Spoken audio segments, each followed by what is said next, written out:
saben, el embajador Arturo es escritor y acaba de sacar su última novela que ya hemos visto, ¿verdad? Ya hemos visto en las librerías de México, de manera que gracias a los consejeros y a las consejeras por acudir. Muchas gracias al consejero de la Embajada de China, señor Hu Jiafeng,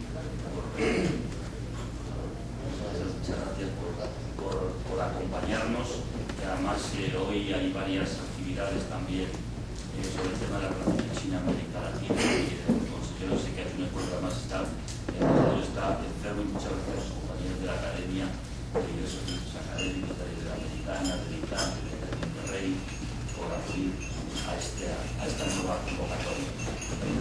Ya hemos visto en otras sesiones, bueno, tenemos el empeño del Instituto María Romero y la Secretaría Iberoamericana de crear, de hacer un foro de reflexión, de debate, de encuentro sobre los temas iberoamericanos, quizá con una peculiaridad, y es la pluralidad, no solo por las concepciones, por supuesto, sino por la procedencia de cada uno de nosotros.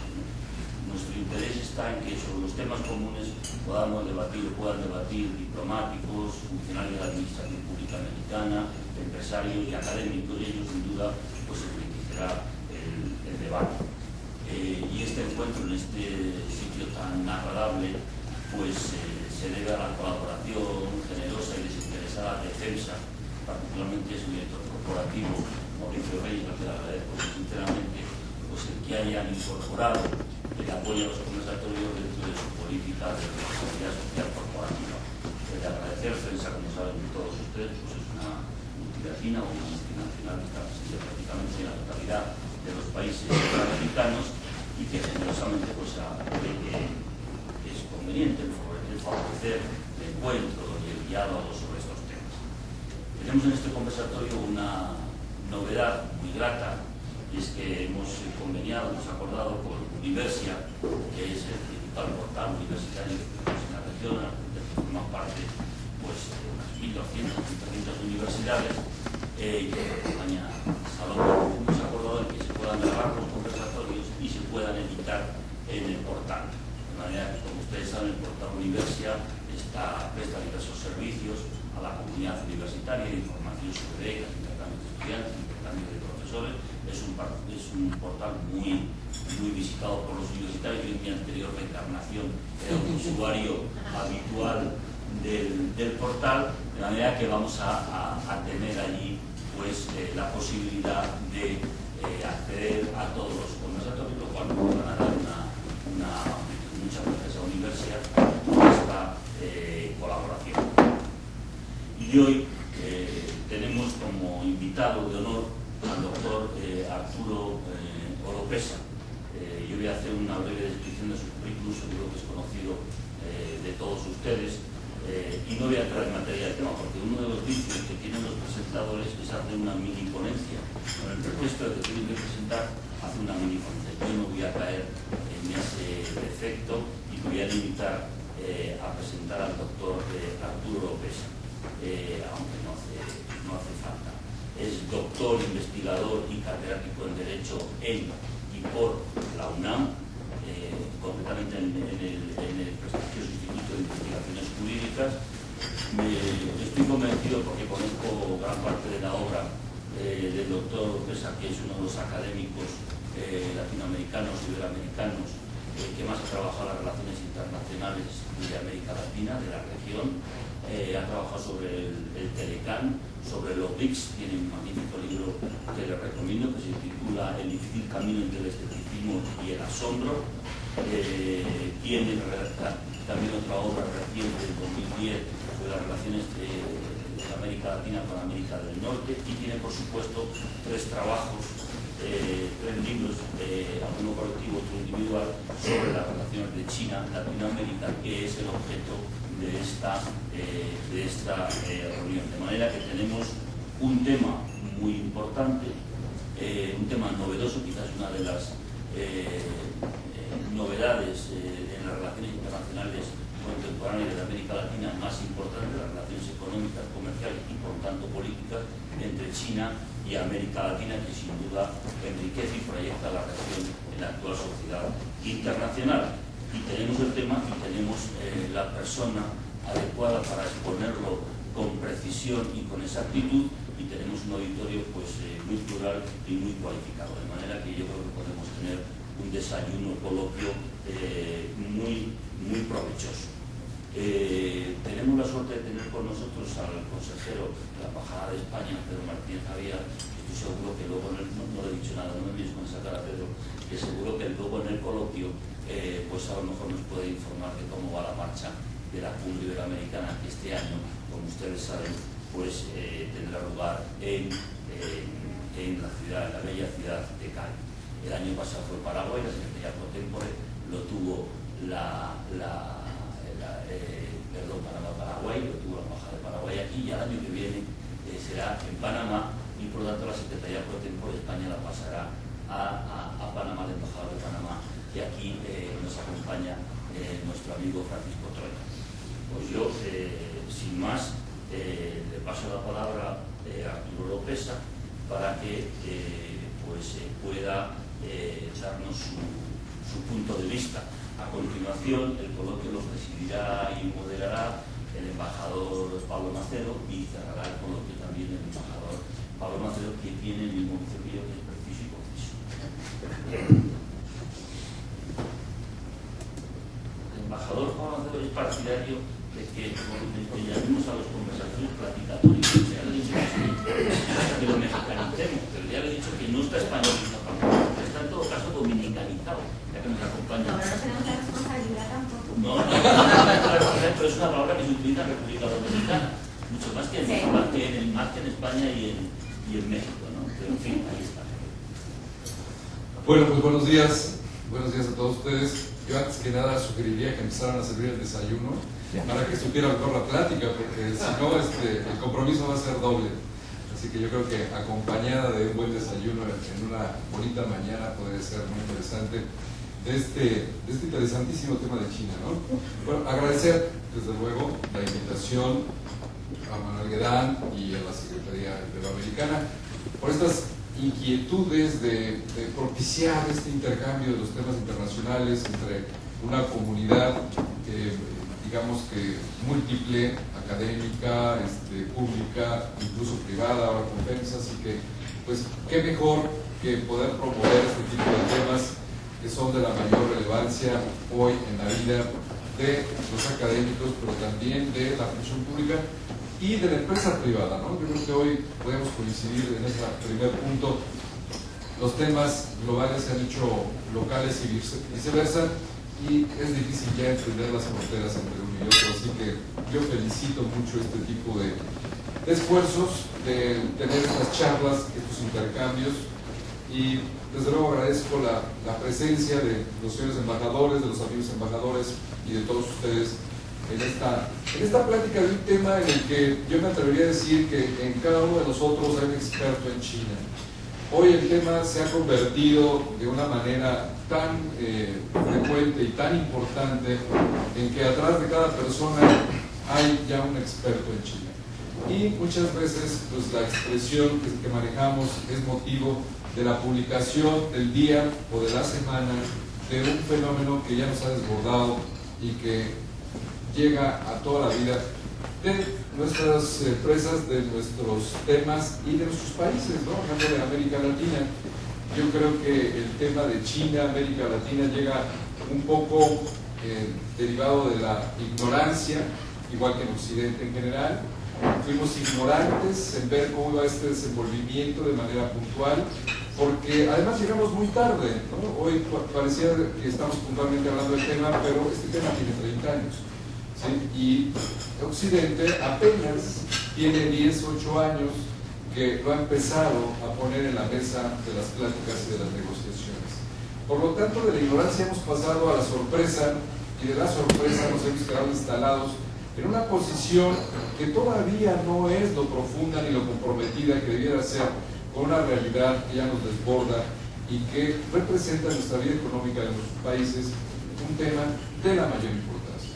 China ya es primer socio comercial de Brasil, es primer socio comercial de otros países sudamericanos, es segundo socio comercial de México, también es de múltiples países latinoamericanos segundo socio comercial, y por lo tanto pues ya el comercio de Latinoamérica ya no se entiende si no es a la luz de entender esta realidad de China.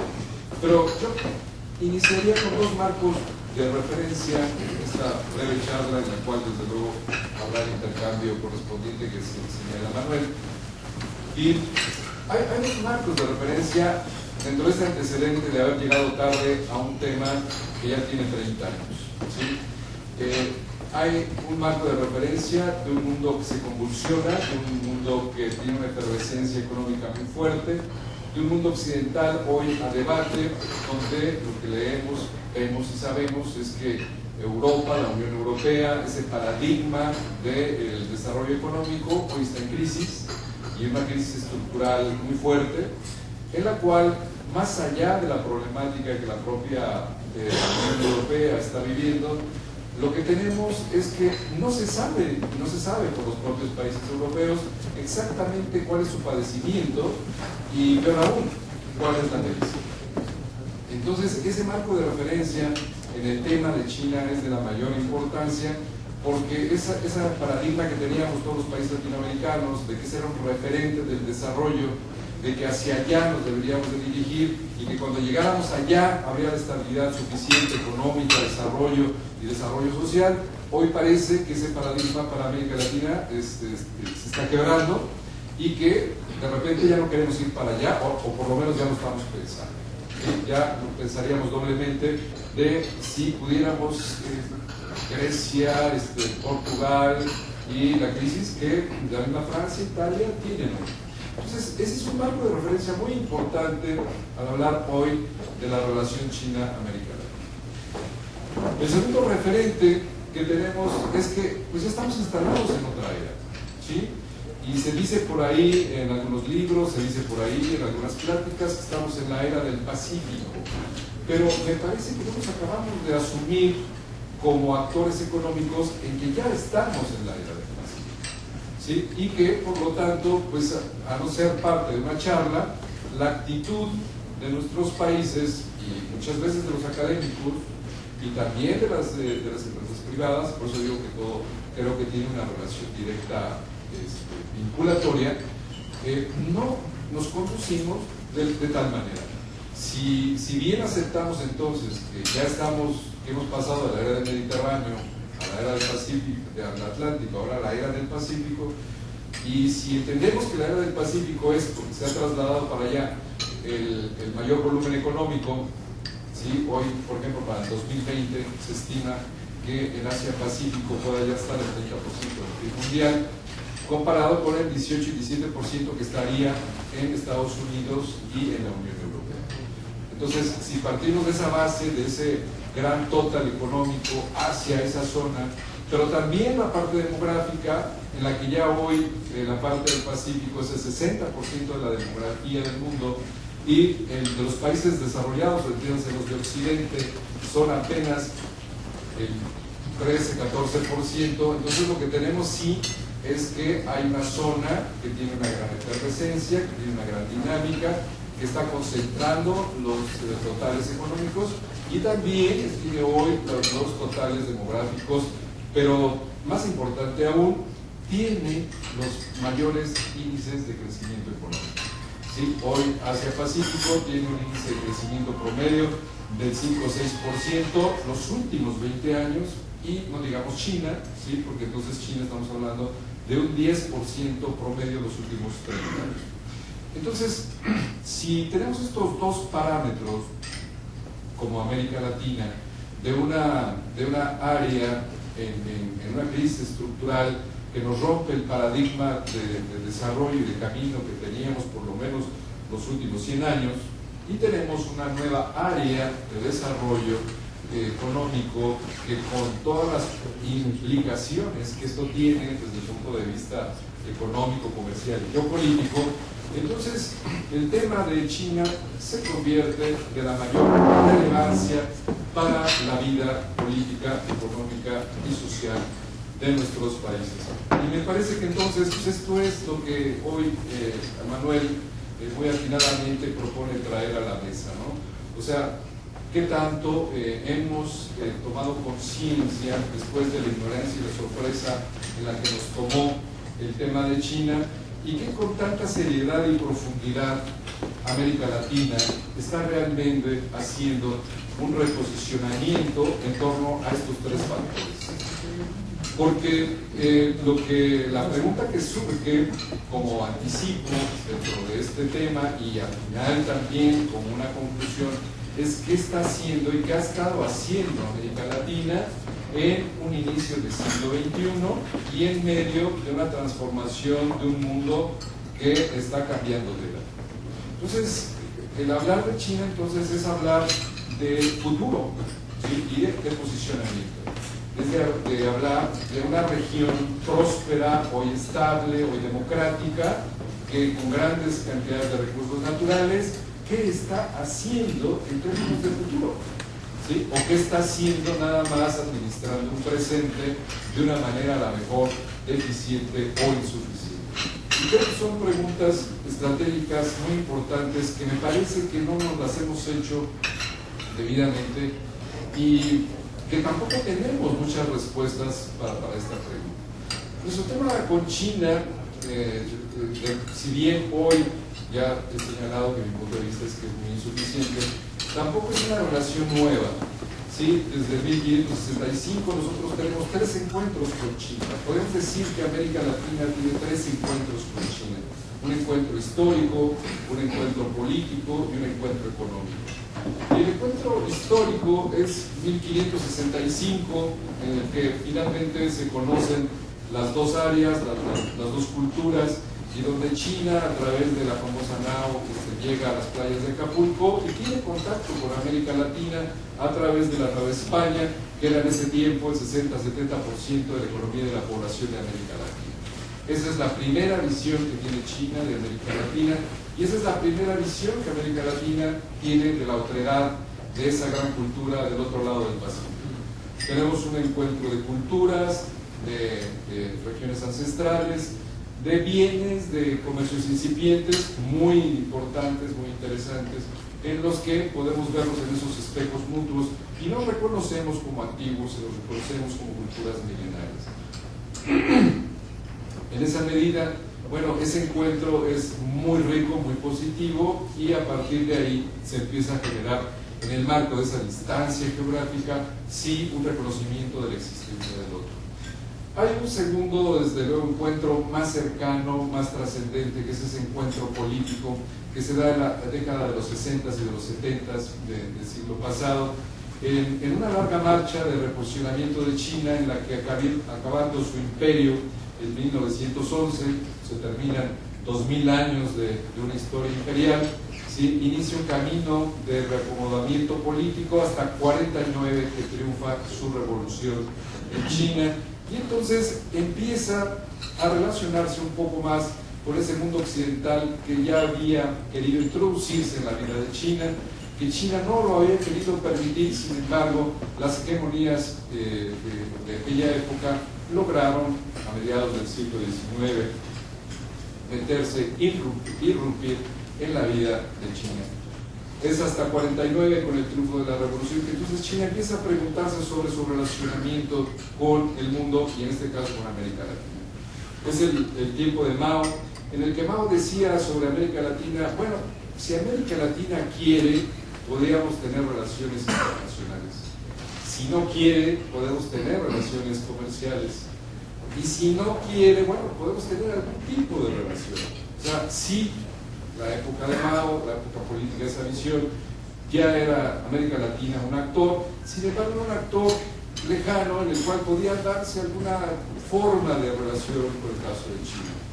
Esto a partir del 78, que es la segunda etapa de China, la gran apertura de China al mundo global, ¿sí? Es otra visión y otra declaración, por ejemplo, que nos identifica de Deng Xiaoping, que es la segunda gran visión china de América Latina. Y entonces dice Deng Xiaoping, de una manera sorprendentemente visionaria, que contrasta con la falta de visión que hemos tenido en América Latina, es decir, parece que va a haber una época del Pacífico. Lo dice desde el 78, y nosotros pareciera que en 2012 no acabamos de sentirnos dentro de esa era del Pacífico. Y de hecho, que ya señalaba, parece que va a haber una era del Pacífico, y si esa era del Pacífico será desde luego una época de esplendor para Asia, pero también quisiéramos, y lo decía él como un gesto de buena voluntad, quisiéramos también que fuera una era de América Latina. Y bueno, había una preocupación por el otro, un buen deseo, que en esa época era muy posible, ¿no?, en términos de los proyectos económicos, de una China que no sabía exactamente a dónde iba. En 1978, después del 76, la muerte de Mao, viene toda una etapa de desconcierto, de rumbo, de no saber a dónde ir, y una enorme necesidad atrás del pueblo chino, en el cual venían de hambrunas y de gente que moría de hambre, ¿no? Y Latinoamérica en los 78, 80 entraba de lleno a una década perdida, pero venía también de lleno de 40, 50 años de una etapa económica muy fructífera, muy exitosa. Y ahí se da ese segundo encuentro político, ¿no?, entre China y América Latina, en la que empieza a haber un reconocimiento más cercano del uno con el otro. En 1960 reconoce Cuba a China ya como dentro del esquema global internacional. En 1971 ingresa China a la Organización de las Naciones Unidas, y a partir de ahí ya viene un reconocimiento más en cadena sobre esa importancia económico-política, sobre todo política, desde luego, política de China, en la que hay un reconocimiento de Chile, de Perú y México dentro de un periodo de los 6 meses a partir de que es aceptada la candidatura de China a regresar a la Organización de las Naciones Unidas. Y aquí es una anécdota, vale la pena comentarla, ¿no?, que este regreso, esta aceptación de China se da desde luego en el marco de un discurso del expresidente Luis Echeverría, en el que él invita a la comunidad internacional a reconocer y aceptar el ingreso de China a la Organización de las Naciones Unidas, dada pues, la importancia, el tamaño y la historia de este país, que desde luego era impensable que estuviera fuera de la Organización de las Naciones Unidas.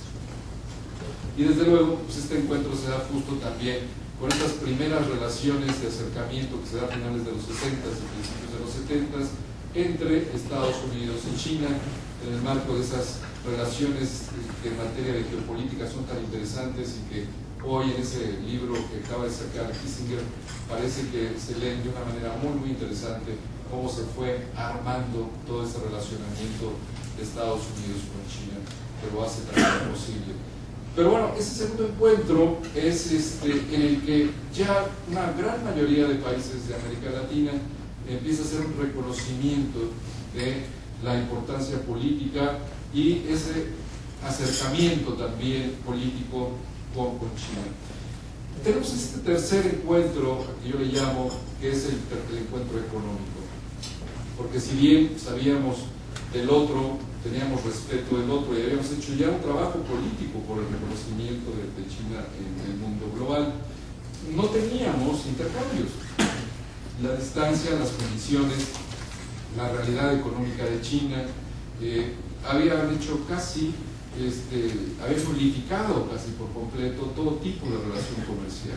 O sea, no hay más que excepciones y antecedentes verdaderamente muy pequeños en ese intercambio hasta 98, hasta 99. Pero ahí tendríamos una línea que durante los últimos 50 años no se movía y apenas andaba en los 5.000, 8.000, 10.000 millones de dólares de algún posible intercambio con China.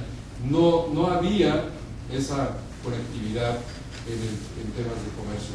Pero a partir del 98-99, a partir del 2000, 2001, 2002, de repente vemos que hay un crecimiento que es el que comentaba yo al principio, no fue percibido con claridad por América Latina y en el cual a partir de hoy ya tiene más de 180.000 millones de dólares de intercambio comercial entre los dos países.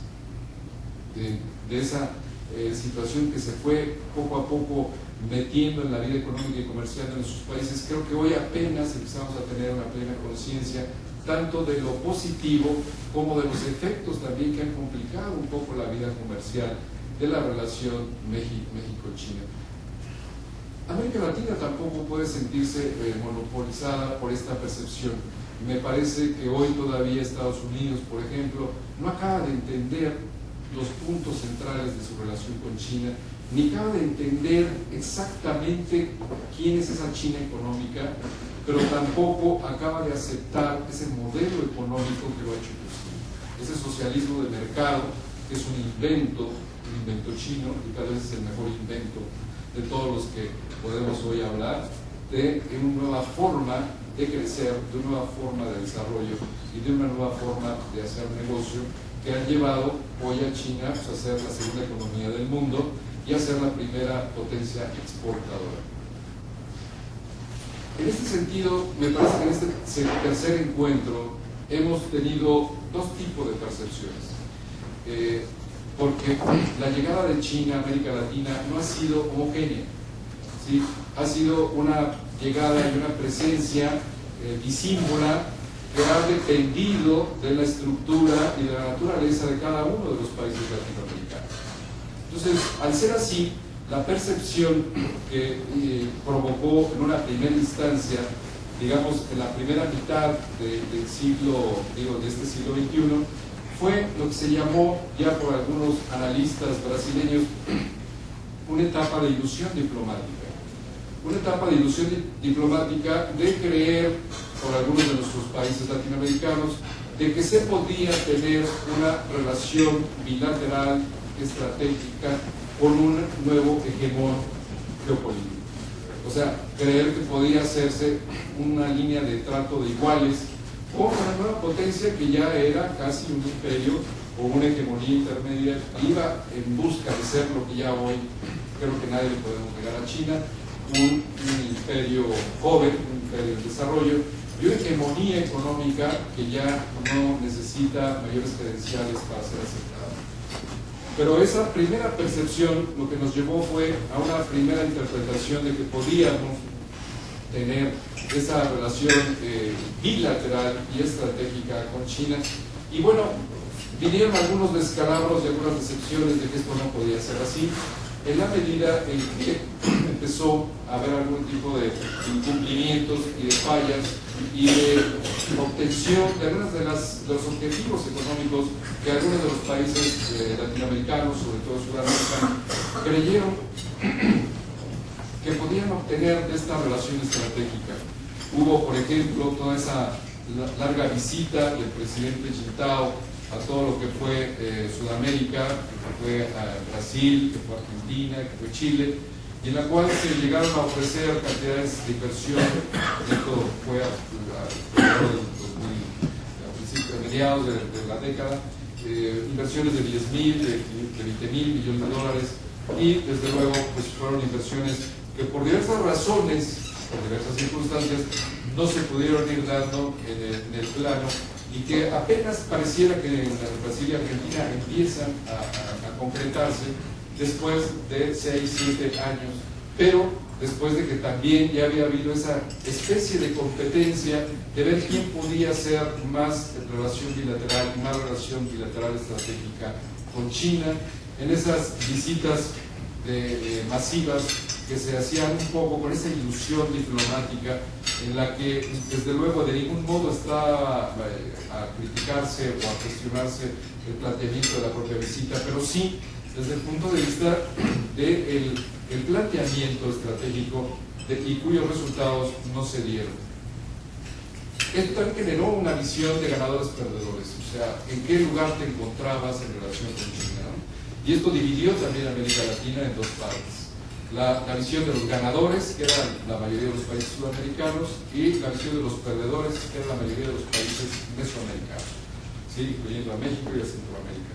Y esto dependía de quién tenía ganancias y quién tenía pérdidas con China en relación al intercambio comercial.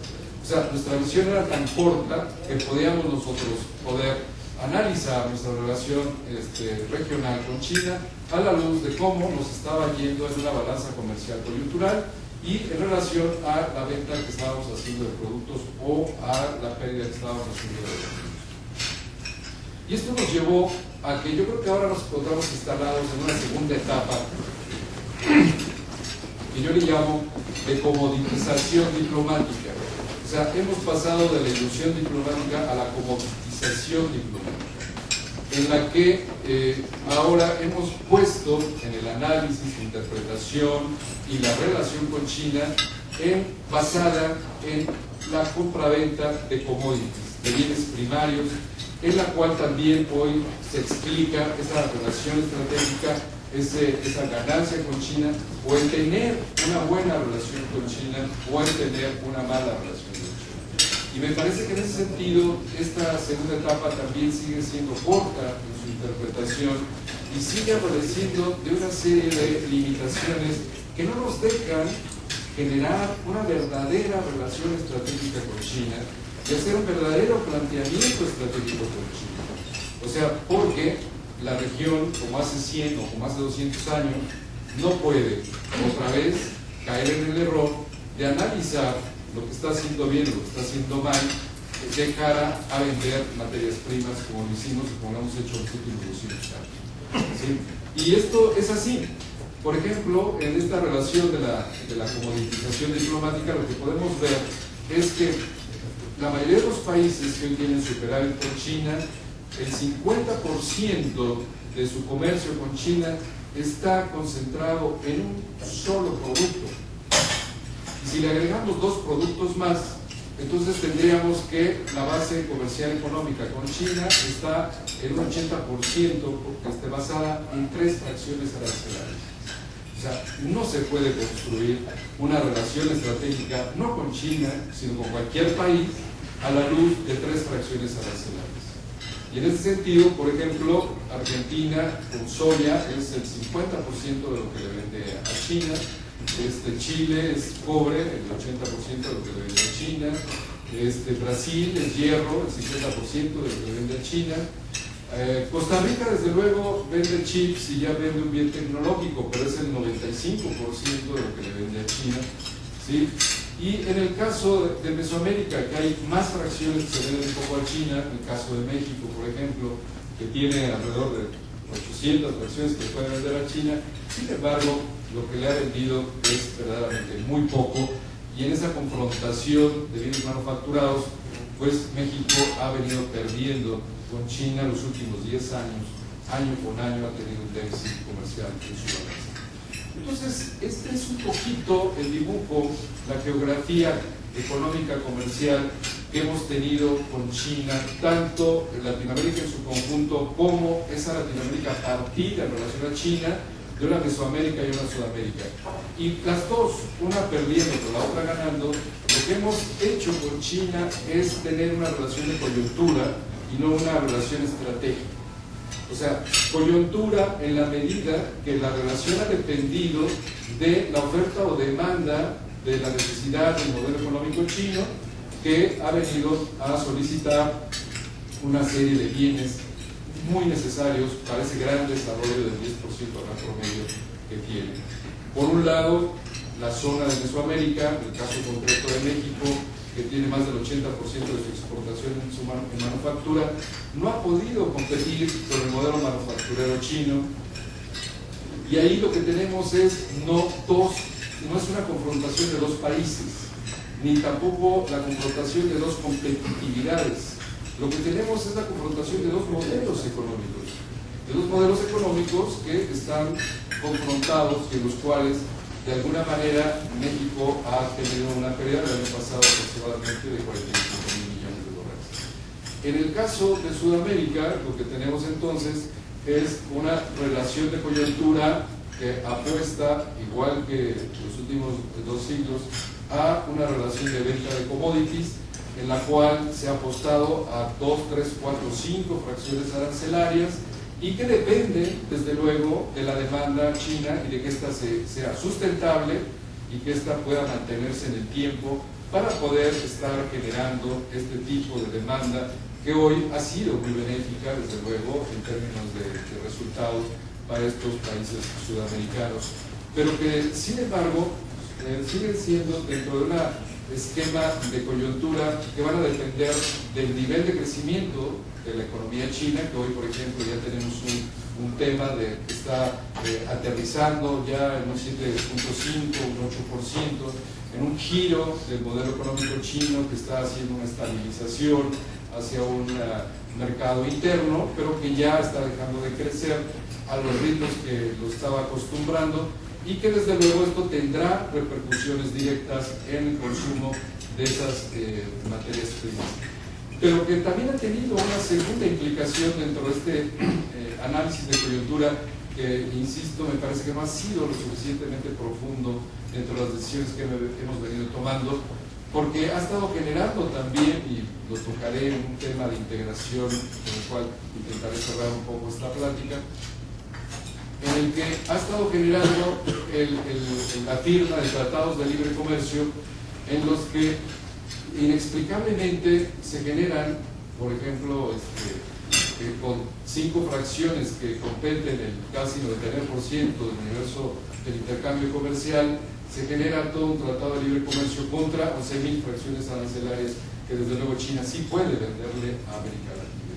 Entonces, esto es una primer análisis que podría llamarnos la atención para repensar un poco de qué manera y por qué razones estamos ahorita generando este tipo de tratados de libre comercio, otra vez en una carrera como hace 10 o 20 años de simplemente de elaboración de tratados de libre comercio, creyendo que estos tratados son mágicos y por el simple hecho de firmarlos nos pueden llevar a generar una mayor venta de productos sin tener, desde luego, antes la base de estos productos para poder ya circular a través de estos puentes y son los tratados de libre comercio.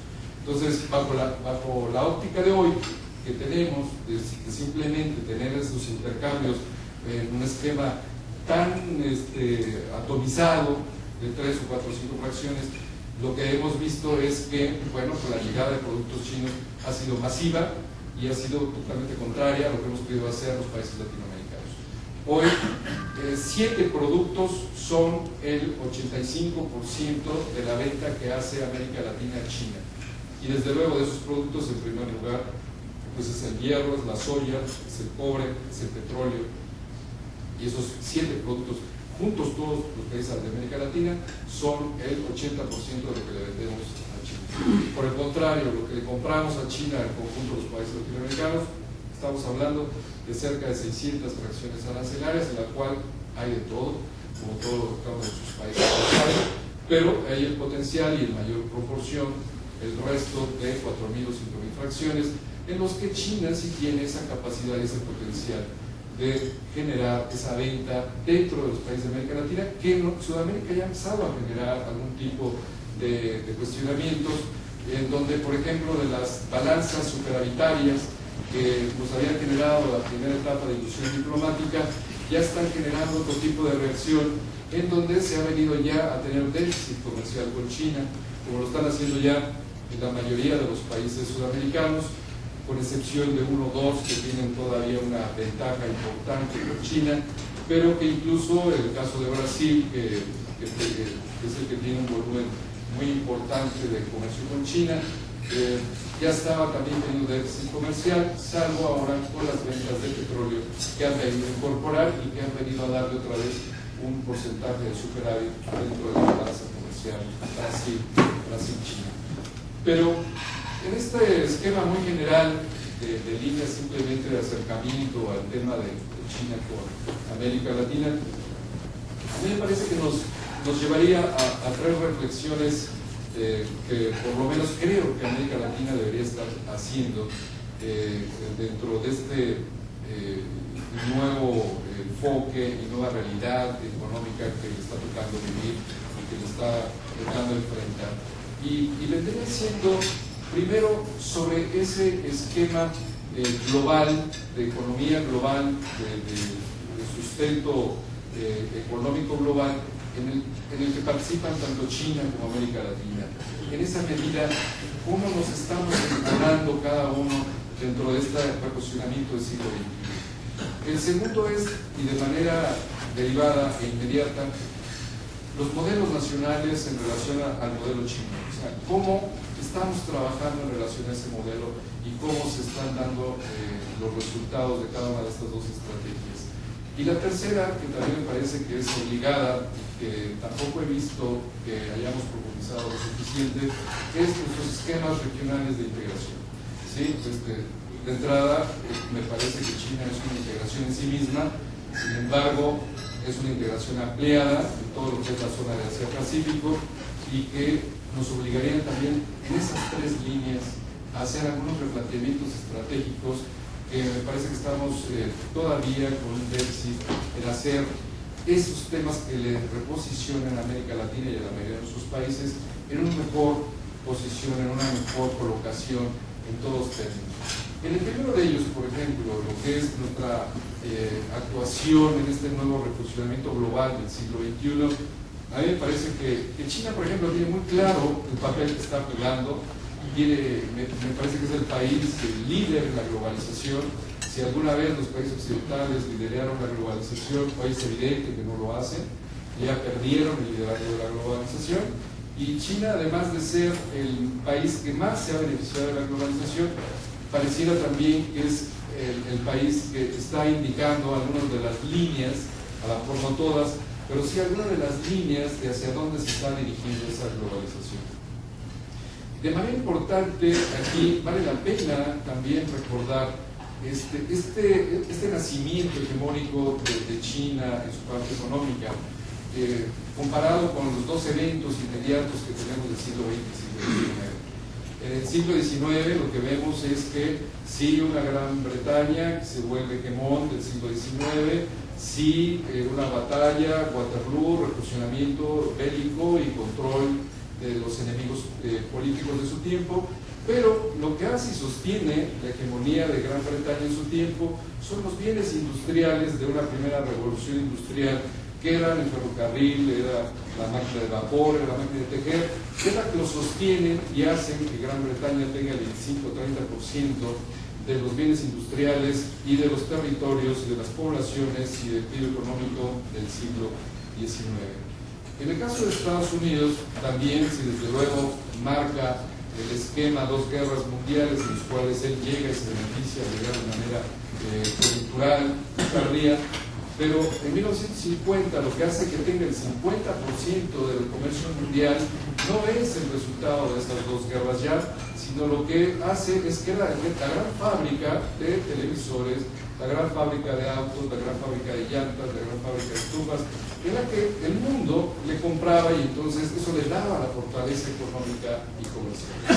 En el caso de China hay un esquema en el que afortunadamente no hay antecedentes beligerantes, pero tampoco hay una tercera revolución industrial. Y aquí es un cambio muy fuerte en la coyuntura del nacimiento y erosión de las economías. En este caso, lo que sucede es que China viene y crece y se reposiciona de una manera totalmente inédita a la luz de la historia de la creación de hegemones económicos. En 78, por ejemplo, el PIB chino era 40.000 millones de dólares, que era la mitad del PIB de México.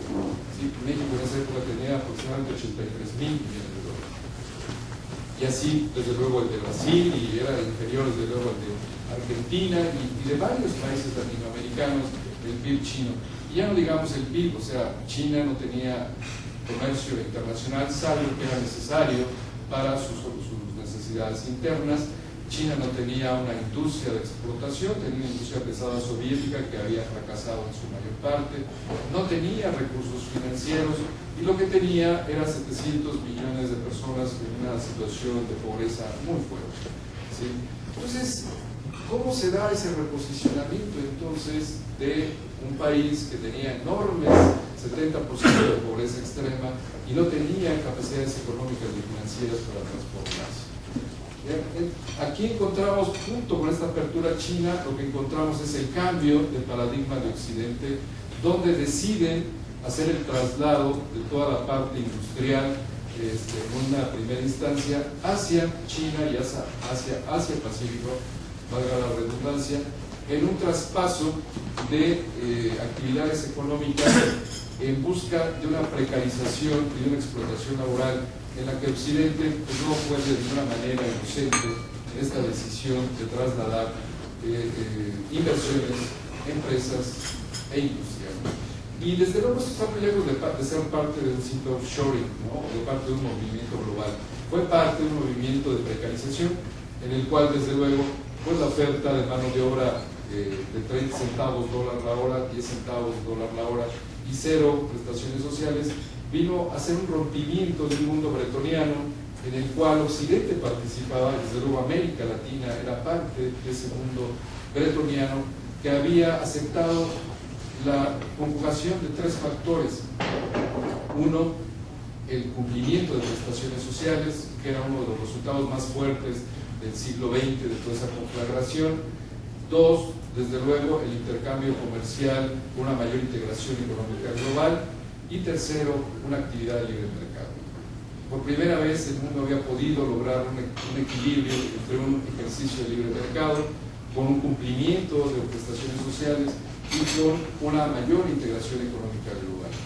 Esto en los 70s, en los 80s y en los 90s es lo que se rompe y el mundo regresa un poco a romper las patas de esta estabilidad que tenía, que era el cumplimiento de prestaciones sociales, y se queda simplemente con una estancia de libre mercado y con una mayor integración global. Esto es parte de las razones, desde luego no es ni con mucho la más importante, pero sí es una de las razones importantes por las cuales hay un traspaso de riqueza, un traspaso de actividad industrial. Hoy China tiene el 35% de la industria del mundo y Asia tiene más del 60% de la industria del mundo, y por lo tanto hay un traspaso de Occidente a Asia, de generación industrial, de generación de riqueza, de generación de clase media, de generación de crecimiento del intercambio. En contrasentido, sucede lo contrario en Occidente y sucede también lo contrario en algunos países de América Latina, que hemos visto que hemos padecido este mismo fenómeno en mayor o menor medida que hemos estado viendo. Esto es parte del mayor rompimiento de este equilibrio global que hoy no acabamos de entender y que Europa no acaba de reconocer y que Estados Unidos tampoco acaba de resolver. Esto está en la mesa de debates. Apenas el Senado norteamericano ha estado haciendo algunas especulaciones todavía esta semana sobre recomendaciones a la política asiática, y de alguna manera también en el 12º Plan Quinquenal de China hay una serie ya también de consideraciones sobre el reconocimiento propiamente de China, de que tienen que aumentar sus políticas sociales, o sea, regresar un poco a ese mundo bretoniano donde el mundo global, la sociedad global, vuelva a ver de qué manera recompone esta restitución de prestaciones sociales que hoy están todas desfasadas, expresadas a través de tres fenómenos: el desempleo de Occidente, ¿sí?, la precarización de los sueldos y la informalidad. O sea, toda esa informalidad que vemos es producto también de todo este fenómeno, en la cual en la América Latina es del 50%. Entonces, esa informalidad de América Latina, el 50%, también se explica en este marco de referencias que desde luego no agotan el tema, pero que sí lo explican. Y esto nos lleva a un segundo y tercer punto, que con esto terminaría yo esta charla, a los modelos nacionales. O sea, esto nos lleva a que América Latina hoy ya compite y convive con modelos post-neoliberales. ¿Sí? Y en esa falta de ubicación en una era del Pacífico, también América Latina no se ha ubicado en esos modelos de desarrollo nacionales post-neoliberales. Entendiendo esto bajo las primeras expresiones que podemos leer, por ejemplo, a través de los países BRICS.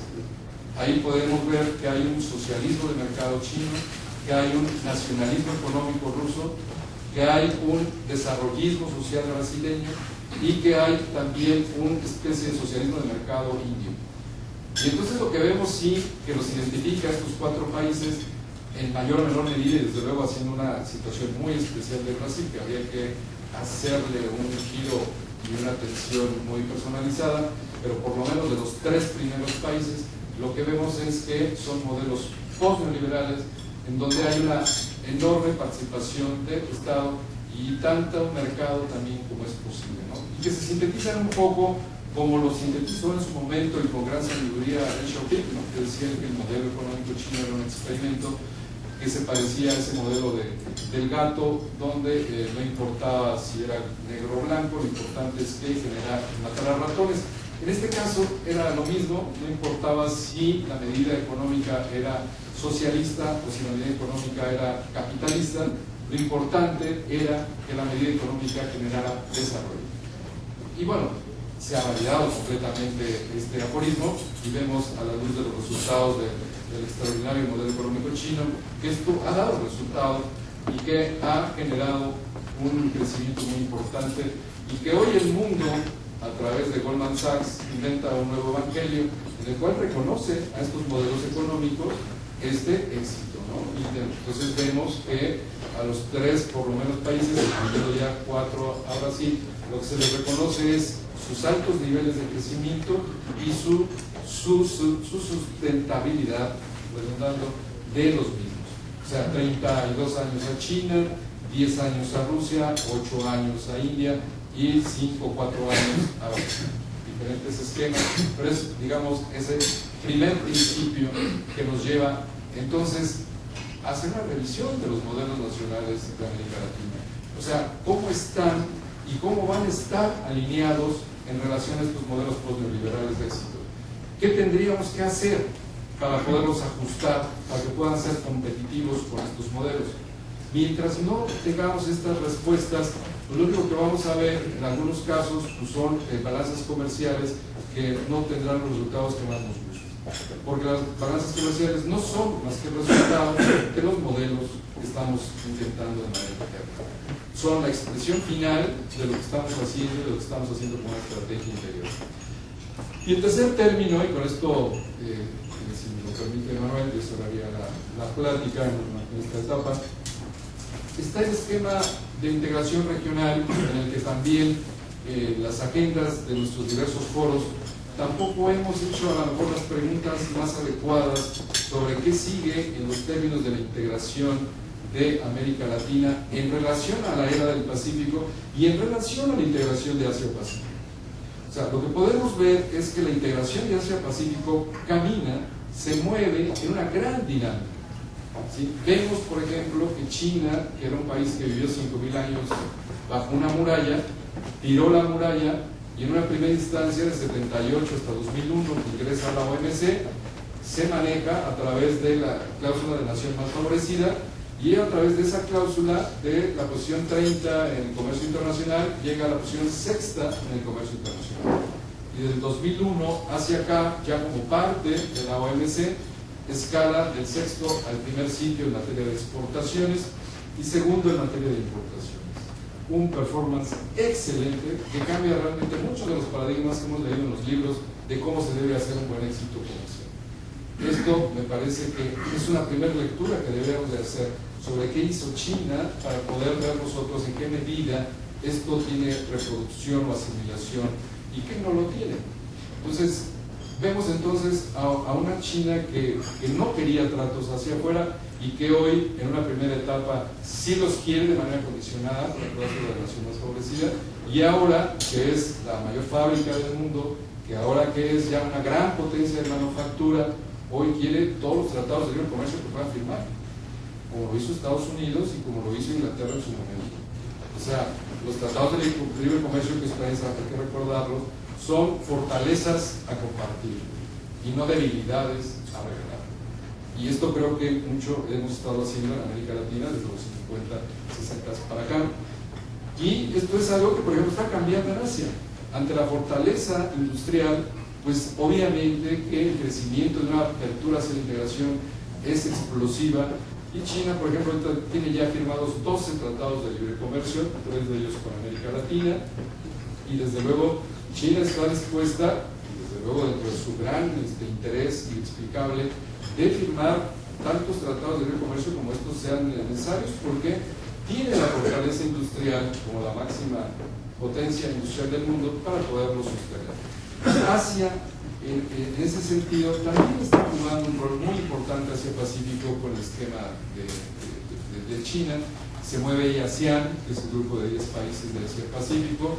de ASEAN más 1, que es la asociación de ASEAN más China, o ASEAN más 3, agregando a Corea y a Japón, o ASEAN más 6, que también ya incorpora a Australia, a India y a Nueva Zelanda. Entonces, ahí estos tratados han ido creciendo en integración y hoy hay en la mesa de Asia un esquema de unión económica que está avanzando, que tiene metas muy concretas para el 2015, que tiene metas también muy concretas para el 2020. América Latina, ¿qué agenda tenemos en ese sentido? Me parece que nuestra agenda es deficitaria y no se ha reposicionado en términos de ese reto del Pacífico y de Asia y de ese siglo de Asia en el que parece que nos estamos otra vez quedando rezagados y en el que el vender materias primas no va a ser suficiente y no va a alcanzar para ser un actor relevante del siglo XXI. Si nosotros seguimos con esa simple estrategia de venta de materias primas, me parece que dentro de 10 o 20 años tendremos resultados que no van a ser los más halagadores para la región. Y en términos de integración, me parece entonces que la agenda tiene enormes posibilidades, así como en el caso de los modelos nacionales, o incluso, como decíamos también, dentro del esquema de esta nueva sociedad global en construcción. Ahora sí, a partir del 2010, esa inversión china que tenemos 10 años de hablar de ella y de no verla. Porque ha sido pues, que 10 millones, 15 millones, 100 millones, no ha competido en ese sentido con los volúmenes, ya sea de Estados Unidos o de la Unión Europea. Empieza a hacerlo. No hay duda de que el que tiene hoy el dinero, los 3.6 billones de dólares en la bolsa, es China. Y que seguramente es una gran oportunidad para América Latina el poder atraer esa inversión extranjera. Pero aquí vale mucho la pena recordar la lección china sobre esto. En 78, China, cuando en 79 promulga su ley de Equity Joint Ventures Foreign Chinese, lo que hace es precisamente condicionar la inversión extranjera directa a la zona, a la actividad económica y al lugar que quería, con condiciones de ventajas tecnológicas para China.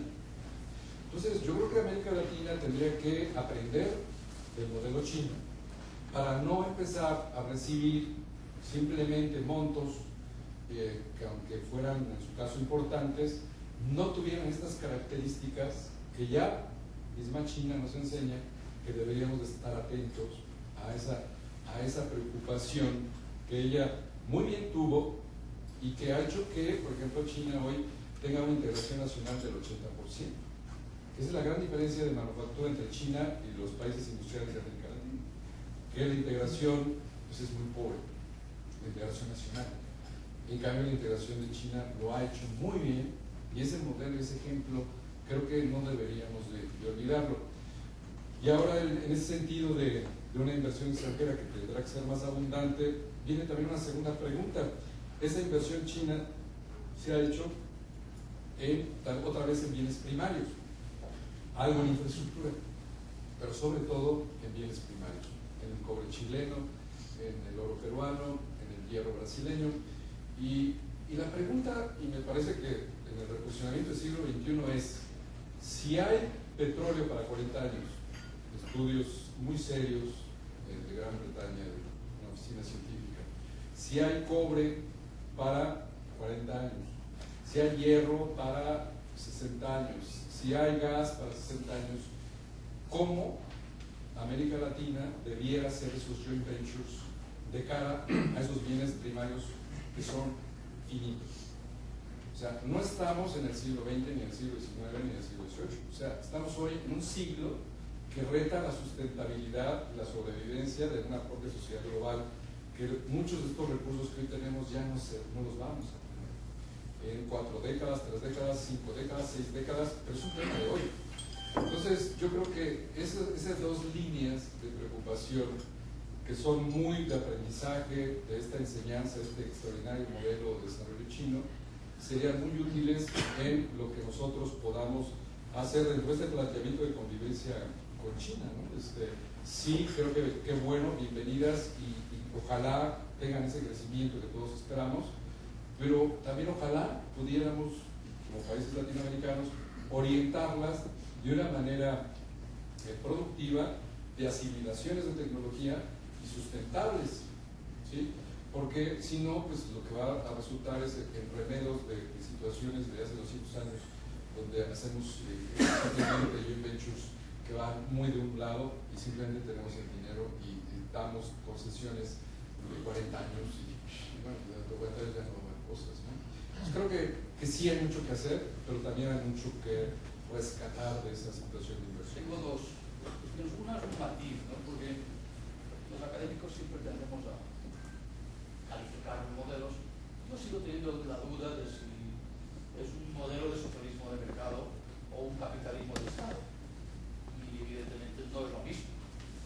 Quizá el término socialismo de mercado es más amable que el de capitalismo de Estado, en definitiva, porque está haciendo China en relación a esta globalización. Tiene mucho de capitalista y mucho de Estado. Lo ha hecho en el tema de inversiones, es el Estado quien decide dónde deben ir las inversiones directas. Pero esto es un matiz.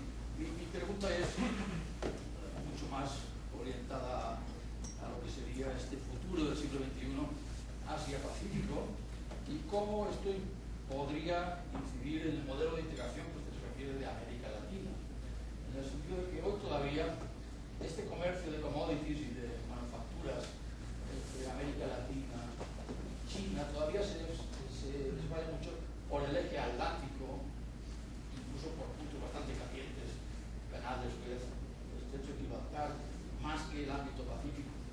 Pero esta integración latinoamericana en cuanto a infraestructuras, por ejemplo, viendo el caso de México, ¿dónde está el puerto de México que exporta o que importa desde China? O incluso los de América del Norte. ¿Cómo puede cambiar la integración latinoamericana en este cambio del modelo hacia Pacífico? A Occidente le ha costado mucho trabajo a asimilar el modelo chino. Ya no digamos entender, yo coincido con usted. De hecho, hoy yo creo que la bibliografía occidental todavía se niega a darle carta de naturalización a ese modelo. Tan es así que lo que vemos es la necedad del dogma en muchos de los países occidentales, ya sean europeos o latinoamericanos. Hay una necesidad de preservar un dogma que vemos que ya no da resultados, por lo menos no frente a este otro modelo. Ahora, desde luego, este socialismo de mercado, capitalismo de Estado, a mí me parece que en los hechos y en la vida real y en el libre mercado ha conseguido todas sus principales banderas y por lo tanto pues nosotros lo hemos aceptado al haberlo bautizado en 2001 en la OMC. Es un modelo real que además ya tiene replicaciones en los BRICS, que tiene una gran influencia del modelo. Por ejemplo, India tiene ahorita autorizadas 400 zonas económicas especiales, de las cuales ya están funcionando cerca de 200. Mismo Brasil ya está creando algún tipo de zona económica especial bajo otro nombre. Entonces vemos que hay una repercusión, pero la agenda global o el G20 nos ha preguntado si estamos frente a esa nueva expresión del desarrollo y debemos de acabar porque lo hemos aceptado en los hechos, pero no en la teoría.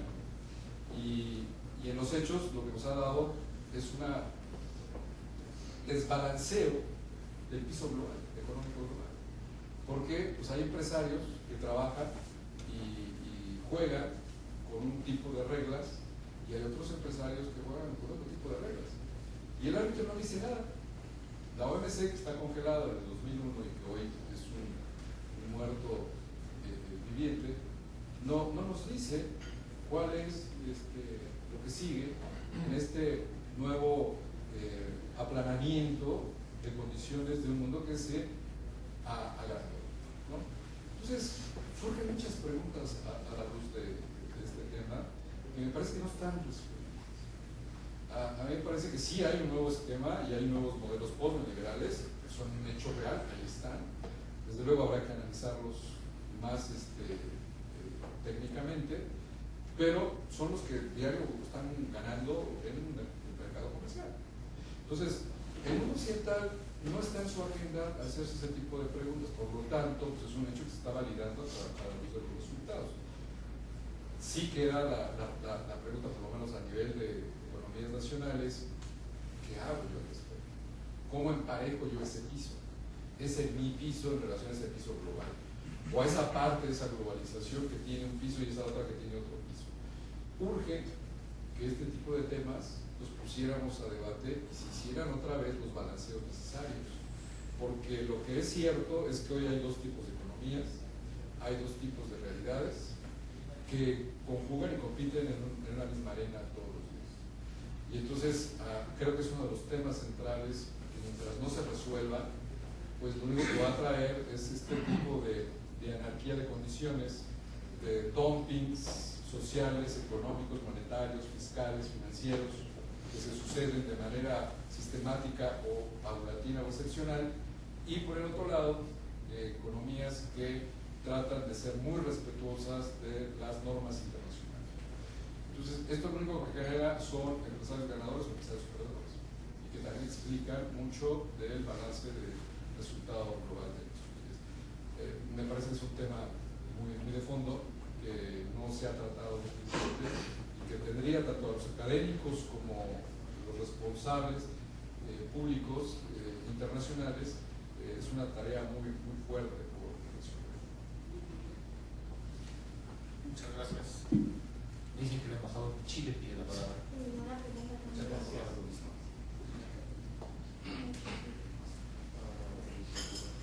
Muchas gracias, señor López, por sus reflexiones, que son estimulantes y indican, además, a colación a temas que tienen que ver con la estrategia que van a seguir o están siguiendo los países latinoamericanos respecto a la globalización, respecto a la situación internacional. Hay un tema o dos cosas que me gustaría a mí tocar, siendo usted un experto en el tema de China. Usted habla del modelo China. Es muy interesante que se refiere a él y plantea la necesidad de que América Latina también se defina frente al modelo. Sin embargo, usted deja de lado el aspecto que es el sistema político chino, que es obviamente en relación con América Latina un aspecto muy importante a tomar en cuenta y que yo creo dificulta un poco lo que es la interpretación y la aplicación de un modelo como el chino en América Latina, dadas las tradiciones pues, en este sentido son diferentes. Me gustaría mucho que usted pudiera reflexionar un poco más sobre la situación, el papel del sistema político chino dentro del modelo chino. Quiero subrayar, nosotros tenemos una gran relación con China, una gran relación económica, es nuestro principal socio comercial, 38% de nuestro comercio se desarrolla con China, una parte importante, obviamente, de exportación de cobre, pero también una parte no menor, es exportación de productos, entre ellos carne, vinos, alimentos. Y en este sentido quisiera decir una cosa. Para nosotros, uno de los temas que nos ha frenado en llegar con mayor éxito al mercado chino, con mayor amplitud, o poder exportar con mayor volumen, ha sido que China, las empresas chinas, demandan volúmenes que para un país como Chile, o empresas como las chilenas, son inalcanzables, por las dimensiones. O sea, en la gran oportunidad que tiene que ofrecer China, nosotros al mismo tiempo tenemos una limitación en términos de volumen. Y por eso creemos que hay que impulsar estas medidas de integración, como el caso de la Alianza del Pacífico, que permite unir a los países latinoamericanos bajo una concepción económica similar para saltar por el mercado asiático. Pero eso es un tema nuestro. La gran volumen, la gran demanda china de lo que es producto, en este caso chileno, y nuestra incapacidad para llegar a cumplir efectivamente con esa demanda. Gracias. Sí, usted comentó. Vamos a otra pregunta. Sí, una pregunta. ¿Cómo usted considera que China visualiza a futuro y mediano plazo, futuro inmediato y mediano plazo, su relación con los países de América Latina que tienen relación con Taiwán, que los consideran su provincia de ultramar en el día, y no con China? Gracias, Arturo. Yo tengo la siguiente pregunta. Nos has dejado muy claro que hablar de China es hablar del presente y del futuro del mundo. En ese sentido, y en un momento electoral en México, no sorprende que quienes quieran pretender dirigir los destinos de México de alguna manera no esté el tema de China en el juego electoral. No hemos escuchado hablar a los candidatos en sus ofertas económicas, ¿no? Sobre China, sobre esta segunda economía del mundo. ¿Y qué denota todo esto, ¿no? Que la cuestión internacional no esté jugando en el debate electoral? O sea, ¿cómo podemos repensar nuestra relación de México con China cuando quienes van a dirigir los destinos del país ni siquiera lo toman en cuenta?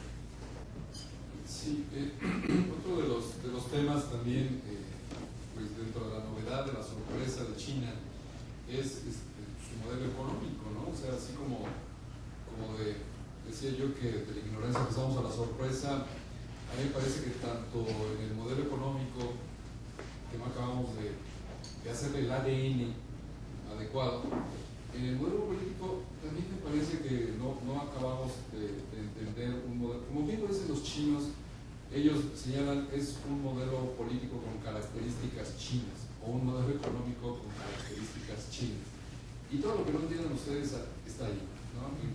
Las características chinas. Pero esto es en serio, o sea, es parte de una idiosincrasia de un pueblo milenario, pues que tiene condiciones diferentes y realidades diferentes. Que desde luego en 49 empieza una primera generación de políticos con Mao, que en 78 se continúa con Deng, que después sigue con Jiang Zemin, y que en la cuarta expresión está con el presidente Hu Jintao, y hoy tendremos muy probablemente con Xi Jinping la quinta expresión, o sea, la quinta generación política de China desde el triunfo de la revolución, o 3 generaciones a partir de la apertura china. Sin embargo, lo que sí podemos ver a la luz de estos 30 o 60 años es que hay una constante, es una constante de un control de un país que nace en su triunfo de su revolución como un país totalitario, un país comunista, con condiciones políticas en ese sentido, que se han mantenido, pero que también han ido cambiando a la luz de su apertura. Y señalo yo, como un ejemplo de esto, tanto para lo económico como lo político, que lo que tenemos es una matrushka. Por eso es que es difícil hablar y dar una explicación acabada. O sea, si ustedes me dicen, bueno, es que la economía china hoy es la economía que exporta más del 45% de bienes de alta tecnología, paga salarios ya a nivel de transnacionales, y es cierto, o sea, ahí tenemos una matrushka que es cierto que esa economía está así. Pues si me dicen, bueno, es que también hay un segmento que todavía paga salarios muy inferiores al salario promedio de China, que tiene condiciones, no pagan prestaciones sociales, pues también, eso también existe. Y si ustedes todavía me dicen, es que todavía hay una precarización muy fuerte, hay una explotación de la gente que duerme en una planta y en un cuarto, también existe. Entonces, ¿cuál es la verdad? Bueno, pues todas son parte de una misma verdad, de un sistema que va caminando, que tiene una dinámica y que tiene unos objetivos donde sabían desde el principio que no todos podían llegar al mismo lugar al mismo tiempo. En la cuestión política es muy parecido. O sea, hay un avance que a la luz de todo su Estado de Derecho, de la construcción de su Estado de Derecho, en materia política también podemos verlo. ¿Sí?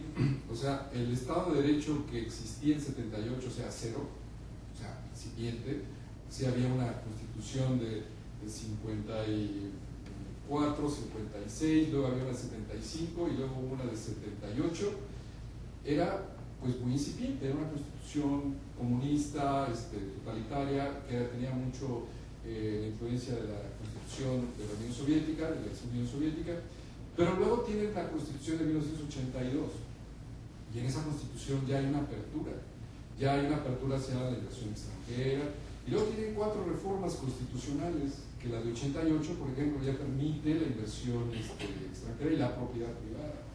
Y así, en cada una de las expresiones y las reformas constitucionales y en la creación de todo ese cuerpo jurídico que hoy sí tiene China, hoy tiene cerca de 230 leyes nacionales, que es un cuerpo muy parecido en términos de leyes federales al de México, ya podemos hablar de un gran cuerpo jurídico y de un principio de un Estado de Derecho.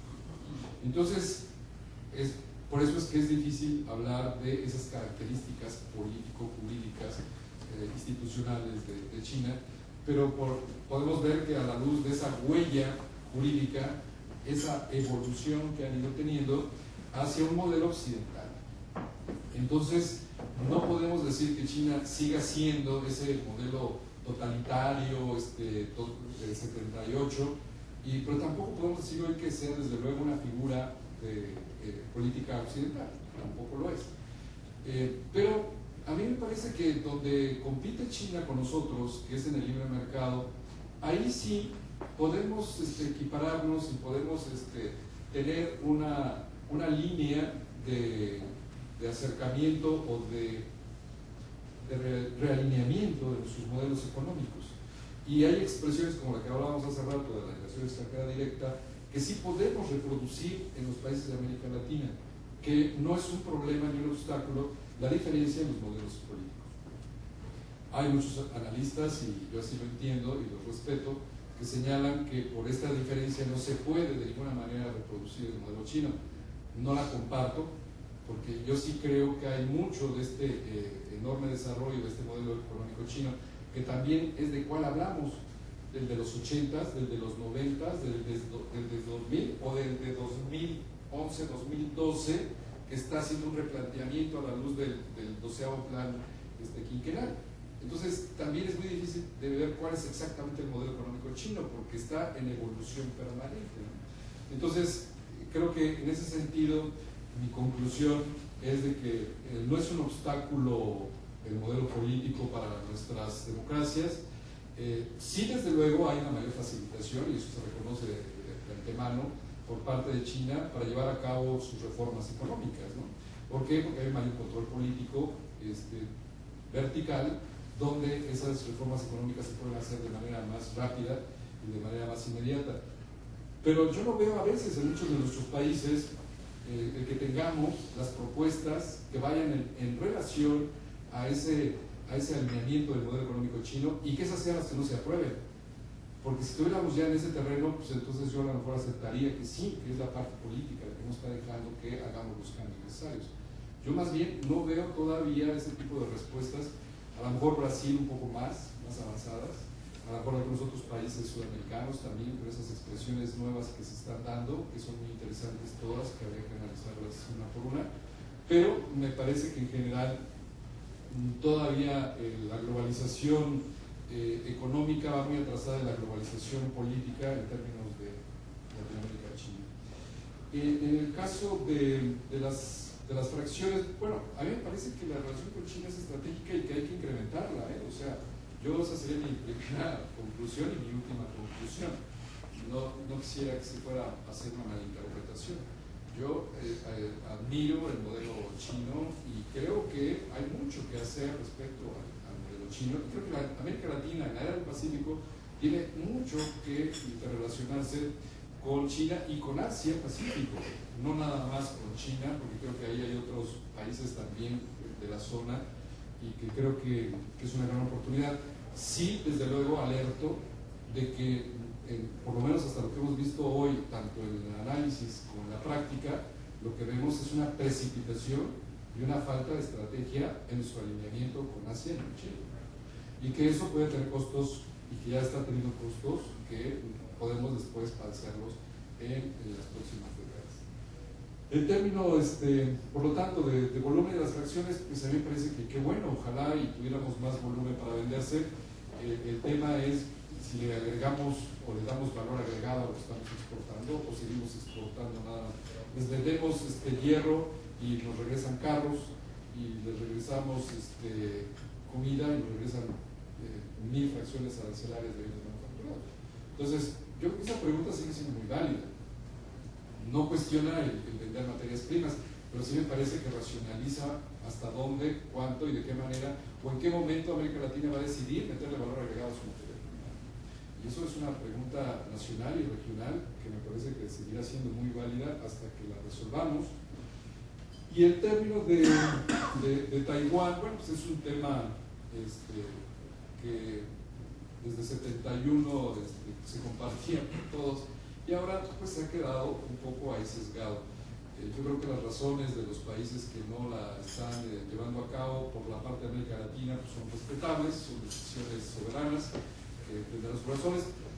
Vale la pena, dado que estamos en un círculo de confianza y de apertura, comentar el caso de Costa Rica, ¿no? Que él sí toma una decisión, por lo menos en la parte centroamericana, de hacer un reconocimiento en 2007 y hoy pues tiene resultados también muy satisfactorios en su balanza comercial con China, ¿no? Y una inversión de las inversiones que hablaba el embajador, también ahí hay inversiones que se han hecho.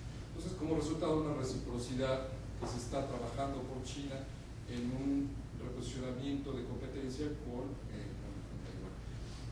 A mí me parece que la mayoría de la región de América Latina, el mayor PIB, el mayor población, ya reconoció a China y por lo tanto me parece que ese tema ya está resuelto y los países pues lo harán en su momento. China seguirá trabajando en tratar de convencer a estos países de que lo reconozcan porque tiene un interés no nada más con América Latina, sino un interés con el mundo de que haya un reconocimiento dentro de una línea lógica de política. Así que pues esas dos líneas llegarán a un punto de reconocimiento total porque pues ese destino está declarado, es una cuestión de tiempo nada más de ese reconocimiento que va a tener que tener China, porque pues hablamos de la era del Pacífico y hablamos de la era de China, pues es evidente que tendremos que en algún momento llegar a esas dos líneas a enfrentarse.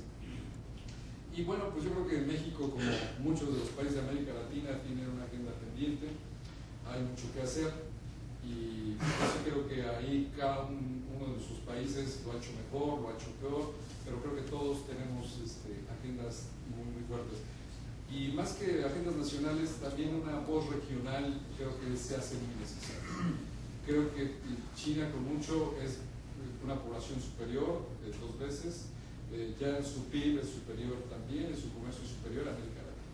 Por eso decía yo al principio que pensar en una relación bilateral estratégica pues es saltarse el capítulo 1 de cualquier libro de geopolítica, de ciencias políticas. O sea, no se ha dado, no se da por las propias razones naturales de peso de los países. Hoy apenas América Latina tendría un peso político, un peso económico, un peso comercial y un peso demográfico para poder hablar de un lenguaje equilibrado con China.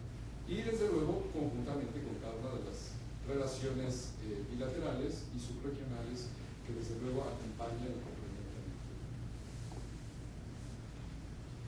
Gracias. Me ha pedido la palabra el consejero de la Embajada de China en México.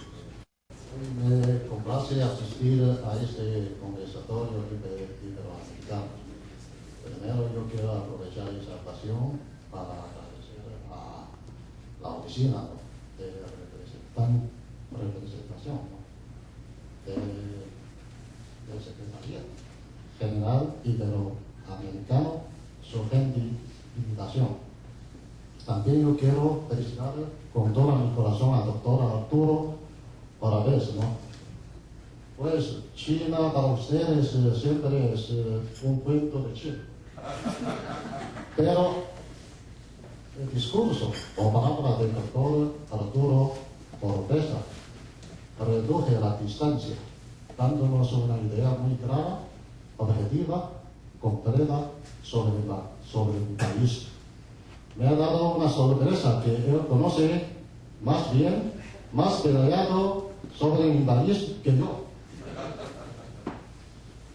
A causa de tiempo, por eso no quiero quitar más su precioso tiempo.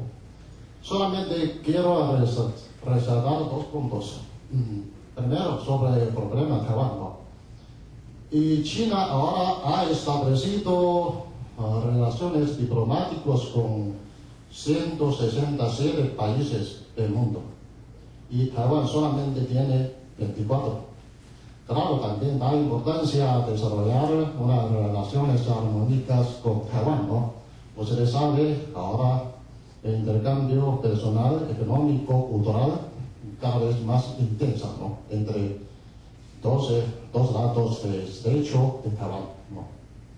Sobre inversión de China en América Latina, ¿no?, que Manuel ha mencionado, ¿no?, yo quiero presentar brevemente, ¿no?, sobre la política económica China hacia América Latina. Y ahora, en la actualidad, el gobierno chino incluye, ¿no?, las zonas de libre comercio como parte de su estrategia nacional hacia América Latina, dividiendo 2 fases. Primera fase, ya ustedes saben, hasta hoy hemos firmado 3 tratados de libre comercio con 3 países latinoamericanos: Chile, Perú y Costa Rica.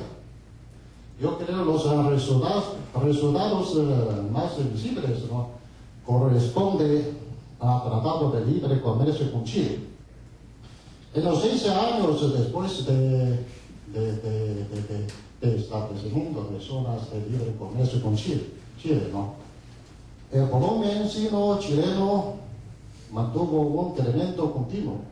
Incluso en 2009, yo recuerdo, año en que estalló la crisis financiera mundial, ¿no?, el volumen sino-chileno todavía mantuvo un crecimiento de 2.1%, a pesar de que el volumen sino latinoamericano se redujo 15,2% en comparación con el año 2008. Y además muchos empresarios chinos han invertido, ¿no?, en el mercado de Chile.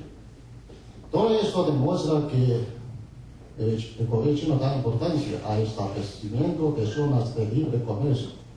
En la segunda fase, yo creo que decidimos profundizar estas relaciones económicas cooperativas con latinoamericanos, que vamos a ampliar inversión para mantener un equilibrio comercio entre dos partes. Y perseguimos una meta muy clara y estratégica. Eso es, como se dice, ganancia compartida, beneficio mutuo y intereses comunes. Sabemos muy bien, solamente sobre esa base podemos ser siempre amigos. Y además yo creo que yo quiero poner un ejemplo, ¿no? Se vende en China una marca de vino chileno, se llama Casillero, el Diablo, ¿no? En Chile se vende una botella, vale más o menos $4, pero la cotización en el mercado de China asciende a $30. Por eso muestra que ambas partes pueden obtener beneficio mutuo, ¿no?, a través de zona de libre comercio, ¿no? Y porque a causa del tiempo no quiero quitar su precioso tiempo. Muchas gracias.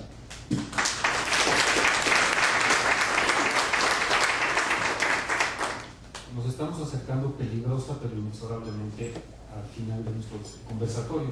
No sé si hay alguien más que quiera hacer una pregunta. Ah, sí, el comercial de Cádiz. Pedro, por favor. Comercial de Cádiz. Nada más, bueno, no tengo grandes novedades, simplemente decirles que la preparación de la cumbre se está desarrollando según lo previsto, ¿no? Afortunadamente con bastante éxito. Ha habido ya pues 4 o 5 reuniones ministeriales para las leyes de la cumbre. Recuerdo en este momento la de Fomento, la de Ministros de Presidencia, práctica de unas industrias, si no me equivoco. Y ahora esta semana precisamente tiene lugar aquí en México, precisamente, la única reunión de ministros que va a tener lugar fuera de la presidencia de España, en concreto, que tendrá aquí lugar el jueves y viernes, y es de ministros de administraciones públicas. Estas reuniones de ministros tienen por objetivo el preparar una masa crítica de temas para tratar en la cumbre. Y nada más recordarles, bueno, que esta cumbre es una cumbre señera, fundamental en la historia de las cumbres, porque se pretende que sea una cumbre de reflexión un poco de todo el proceso, para ver cómo puede transformarse en un proceso más rico, más útil para todos los participantes, y por ello es especialmente importante que acudan todos los líderes de los distintos países. Tenemos afortunadamente ya el compromiso del presidente Calderón de asistir a la cumbre de Cádiz, y espero que todos los países puedan estar presentes, dada la especial importancia de esta cumbre como ocasión para la reflexión sobre el futuro de las mismas. Y nada más, muchas gracias. Gracias, Pedro.